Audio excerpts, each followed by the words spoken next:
አብርሽና ሩታ በሌሊቱ ቡና ሊጠጡ እሷ ቤት ሄደ ብላችሁ ለምትበጠብጡ አንዳንድ ቲክታከሮች እና አንዳንድ ዩቱበሮች አንዳንድ ነገር ልበላችሁ።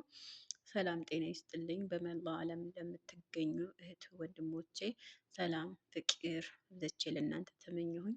ቤቴ ላይክ፣ ሼር፣ ሰብስክራይብ እያደረጋችሁ ለብዙ ሰው አድርሱልኝ። ቻናሌ ያው እንደነገርኳችሁ ባለፈው ሪፖስት ስለተደረገበት እጅግ በጣም እይታ የለውም።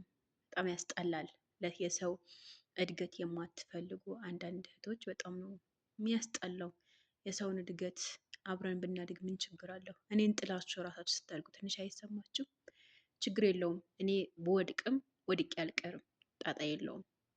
በዳታ እንደምጠቀም ደግሞ እያንዳንድሽ ታውቂያለሽ። ነገር ግን አልሙሀም የራሴን ጉዳይ ልተውና ትናንትና እና አብርሽ እና ሩታ በሰሩት ቪዲዮ ላይ ቡና ሊጠጣ ለምን ሄደ ምናምን ብላችሁ ብዙዎቻችሁ እየተናገራችሁ ነበረ።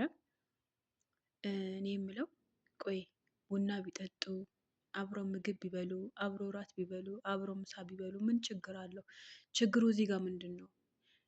ስልክ ስደውልለት ስልክ አላነሳላትም ምናምን እያላችሁ ነበር እና ሄርሜላ አምናበት ተቀብለዋለች። ኦልሬዲ ሄርሜላ አምና ተቀብለዋለች። አብርሽ የትም ቢሄድ የትም ቦታ ቢሄድ የትም ቦታ በቃ ኦልሬዲ አምነዋለች።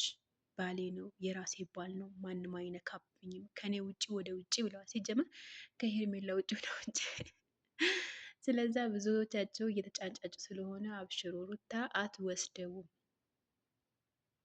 ኦልሬዲ አብርሽ እኮ ሩታ ጋር ሊሄድ ካለ ደቂቃ አይፈጅበትም። እናንተን አይደለም የሚጠብቀው ሲጀመር። ኦኬ ማንም ምንም አይደለም። ይቅርታ ከተጠያየቁ በኋላ አብረው ለማሳደግ ነው ልጁ እንጂ ከታረቁ በኋላ ይጋባሉ አይደለም።